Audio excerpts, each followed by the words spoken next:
I should have seen the signs. Maybe I did, in some subconscious part of my mind that refused to acknowledge the inevitable. But denial is a powerful thing, and love makes fools of us all. I left for my parents' house on Friday morning, a packed duffel bag tossed into the trunk of my car, Sarah kissing me goodbye with the same soft smile she'd given me 1,000 times before. "Drive safe," she said, her fingers lingering on my wrist. "Call me when you get there." I did. She didn't pick up. That was the first sign. The second came later that night when she texted me instead of calling back. "Hey, babe. Just out with the girls. Talk tomorrow?" I should have felt relieved. She was fine. She was just busy. But something about it gnawed at me, a slow, creeping unease.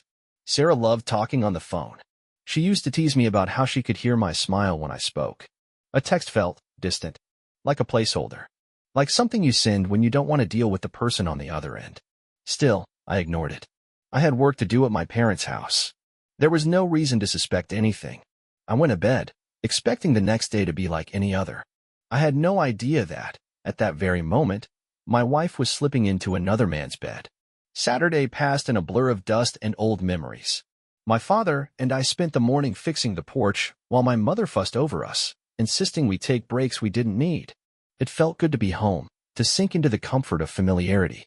For a little while, I almost forgot the unease gnawing at the back of my mind. Almost. Sarah was quiet all day. No texts, no calls. I told myself she was just having fun with her friends, that she deserved a night out, that I was overthinking things. It wasn't until the evening, when I finally checked my phone again, that I saw it. A new message. Not from Sarah. From an unknown number. "You deserve better." Attached was a photo. At first, I couldn't process what I was seeing. The dim glow of a hotel suite, expensive, sleek. The outline of two figures, Sarah, unmistakable even in the poor lighting, her head tilted back in laughter. And a man. Close. Too close. His arm wrapped around her waist, his lips near her ear. Something inside me cracked. I stared at the screen, my hands tightening around the phone. My heart pounded, my breath shallow. This couldn't be real. This had to be a mistake. But the longer I looked, the more the truth settled in. Heavy. Unshakable. Sarah wasn't just out with her friends. She was with him. And someone wanted me to know. I read the message over and over, as if the words might change, as if the image might morph into something innocent. But no matter how many times I blinked, the truth remained the same. Sarah. A hotel room. Another man. I should have called her. Demanded answers. Driven back that very moment and confronted her. But something held me back. Anger simmered beneath my skin, but sharper than that was the cold, creeping realization of how calculated this was. Someone had sent me this. Someone wanted me to know. But who? The number was unfamiliar. A mutual friend? A stranger who pitied me? Or worse, someone who had been watching this unfold for a while, waiting for me to catch up? I stepped outside, needing air. The cool night breeze did nothing to stop the storm in my head. I typed out a reply. "Who are you?" No response. Minutes passed.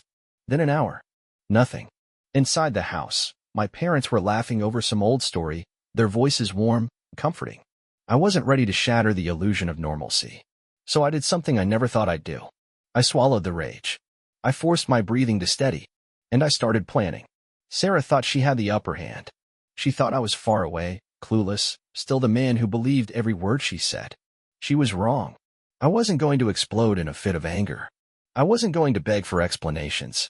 No, when I confronted her, it would be on my terms. And when I walked away, I would make sure she felt it. I barely slept that night.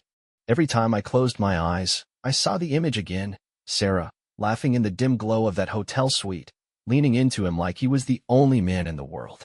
Morning came too quickly, and yet not fast enough. I told my parents I had to leave earlier than planned. My mother frowned but didn't press me, just hugged me a little tighter before I left. My father clapped a hand on my shoulder, unaware that I was barely holding myself together. The drive home stretched endlessly before me. Sarah still hadn't called. Still hadn't texted. Maybe she thought she had gotten away with it. Maybe she was still tangled in hotel sheets with him, blissfully unaware that her husband had received a front-row ticket to her betrayal. The rage was still there, simmering beneath the surface, but now it was controlled. Focused. I could have called her, could have demanded an explanation over the phone, but I didn't. Because this needed to happen face to face. And when I walked through that door, I wasn't coming in as the fool she thought she had married. I was coming in as the man she had underestimated. And that was her first mistake. By the time I pulled into our driveway, the sun was dipping below the horizon, casting long shadows across the pavement. My grip tightened on the steering wheel as I stared at the house, the place we had built together, the place I had once considered a sanctuary. Now, it felt like a stage for betrayal. Sarah's car was parked neatly in its usual spot, as if nothing had happened, as if she hadn't spent the night wrapped around another man. I took a breath, steadying myself. I couldn't rush this. If I walked in angry, she'd twist it. She'd find a way to make herself the victim, to turn this into a misunderstanding, to make me doubt what I already knew. No, not this time. I stepped inside, closing the door behind me with deliberate calm. The scent of something freshly cooked lingered in the air, like she had tried to play housewife for the day, as if that could erase the stench of her betrayal. "Hey, babe." Sarah's voice floated from the kitchen, light and effortless, like she hadn't just shattered our marriage. "You're back early. How was the trip?" I followed the sound, my heartbeat a slow, measured drum in my chest. And there she was, standing at the stove, stirring a pot of pasta, wearing one of my old college sweatshirts like she hadn't just spent the night with him. I forced a smile, stepping closer. It was fine. My voice was even, almost casual. Just got tired. Figured I'd come home.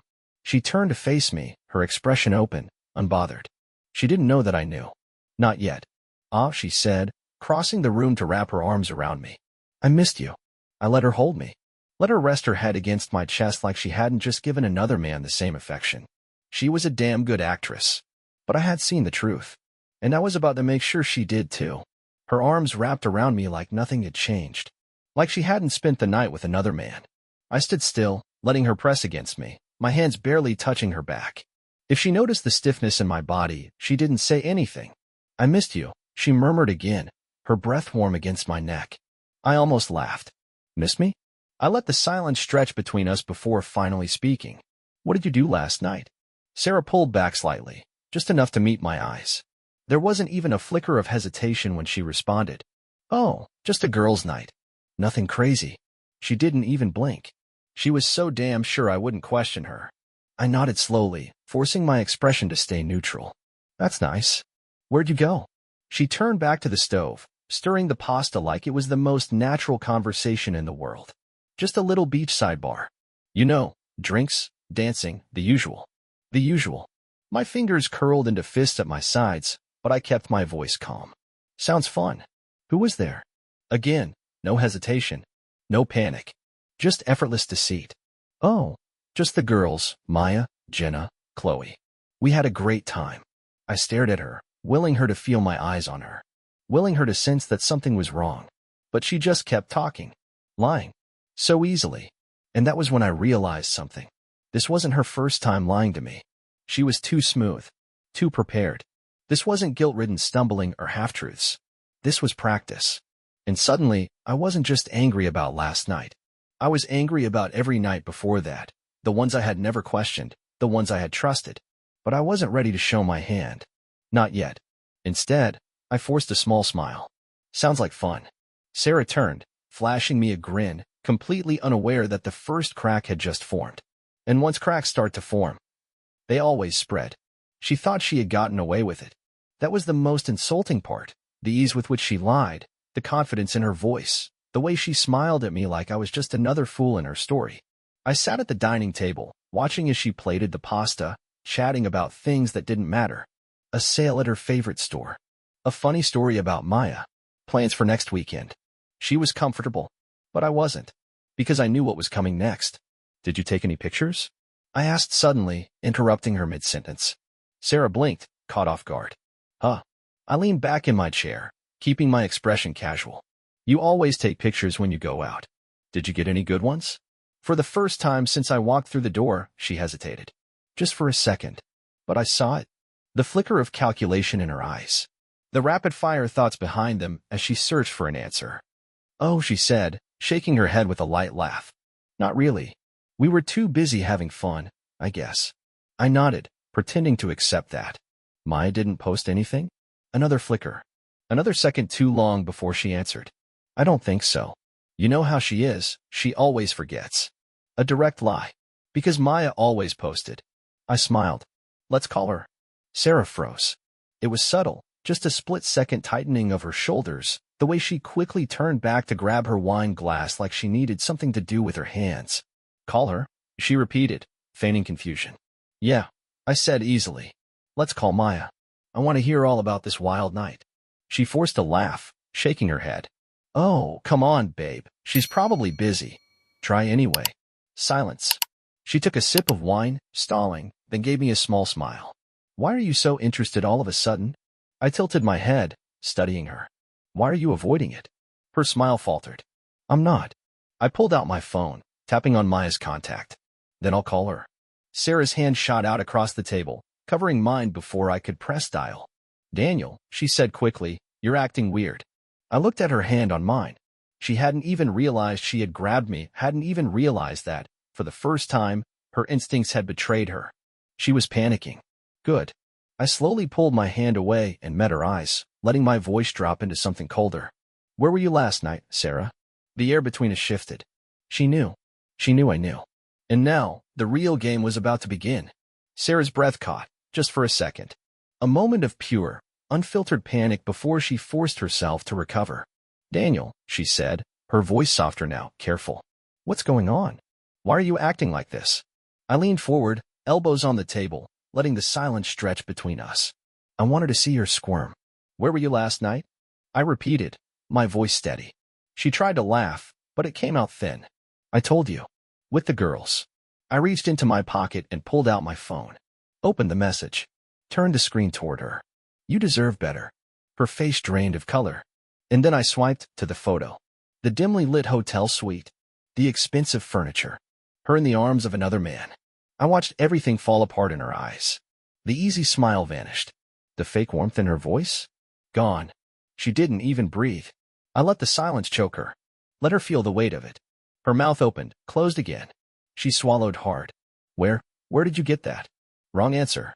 Not I can explain. Not Daniel. It's not what it looks like. She wasn't denying it. She wasn't even trying to lie. She was caught. I felt something shift inside me, something bitter, something cold. Who is he? I asked, my voice still calm. Sarah's lip trembled. Her hands gripped the edge of the table like she needed something to hold on to. I don't lie to me, I said sharply, and she flinched. The mask was slipping. The confident, lying wife was gone. Now, she was just exposed.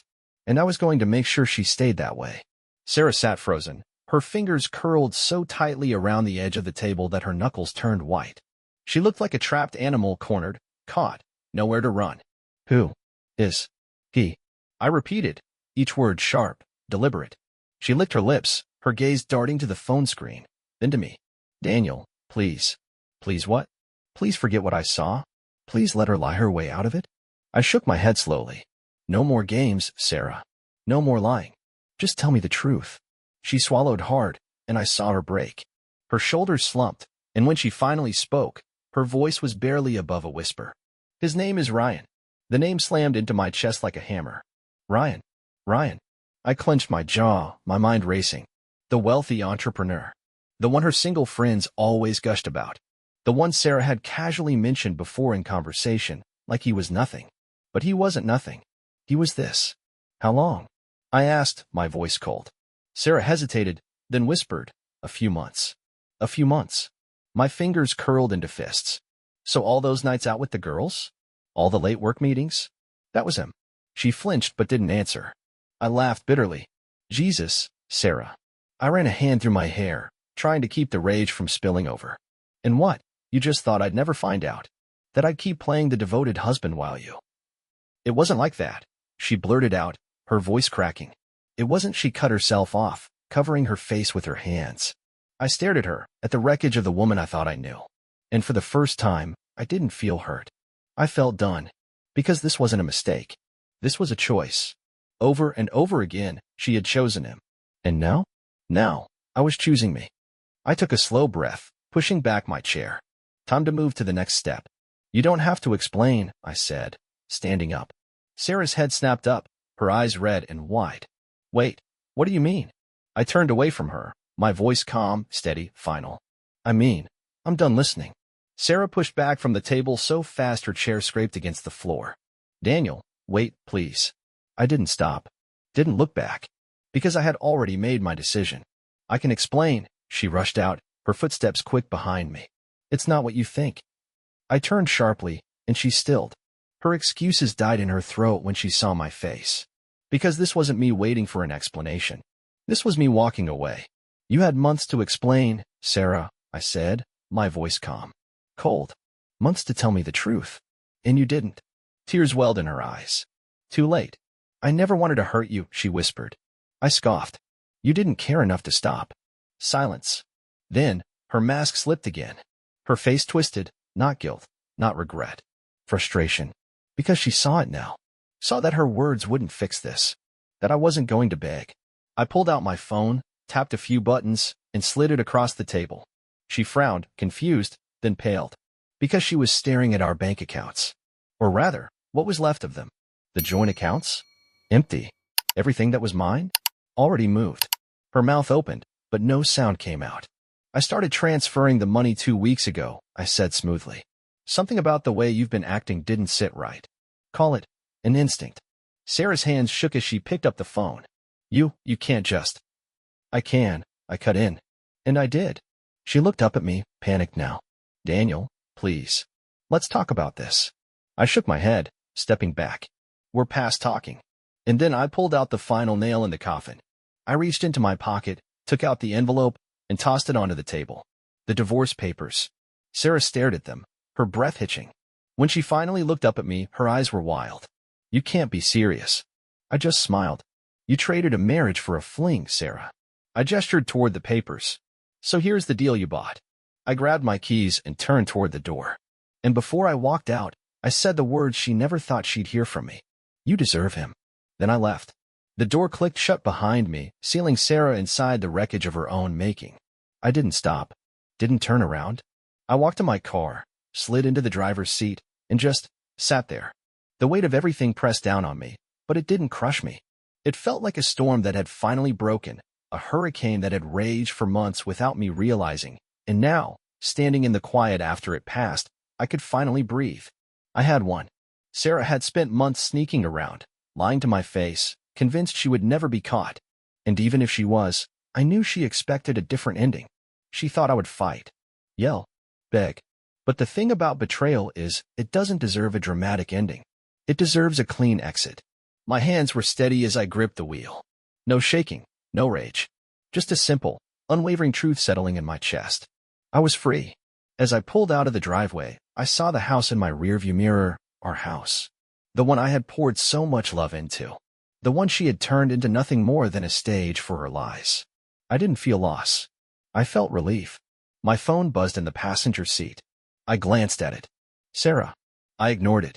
And then, almost as if the universe wanted to drive the point home, a second message popped up. Maya. My eyebrows lifted slightly as I reached for the phone. Maya had always been Sarah's closest friend, the one she swore could keep a secret. But now? Now, Maya had something to say. I unlocked my phone and read her message. And what I saw made me laugh. Because Sarah's betrayal? It went even deeper than I thought. I pulled into an empty parking lot, the night pressing in around me as I stared at Maya's message. Daniel. I need to tell you something. Sarah wasn't just with Ryan.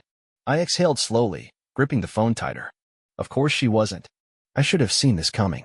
I had spent weeks, months, ignoring the warning signs, convincing myself that the woman I married would never do something like this. But the truth was simpler. If someone betrays you once, they've probably done it before. I took a deep breath and typed back. Tell me everything. Maya's response came almost instantly. Ryan wasn't the first. He wasn't even the only one. There were others. And, I'm sorry, but I think you deserve to know. I let my head fall back against the seat, staring at the ceiling. Others. Not just one mistake. Not just one bad decision. Sarah had been living a double life for God knows how long. And suddenly, everything made sense. The subtle distance. The night she didn't come home. The way she never looked guilty, because she had been doing this for so long that she didn't even feel guilty anymore. She hadn't just betrayed me. She had built a life around that betrayal. And I had been nothing more than a placeholder in the background. Something inside me finally snapped. I wasn't heartbroken anymore. Wasn't even angry. I was just done. I texted Maya back. I appreciate you telling me, but I don't need any more details. She's already out of my life. Then, before she could reply, I blocked Sarah's number. No long conversations. No screaming matches. No closure. Because some people don't deserve closure. I tossed my phone onto the passenger seat, put the car into drive, and pulled onto the road. I didn't know exactly where I was going. I just knew one thing. I was never coming back. The end. If you like this story, please like and subscribe to the channel.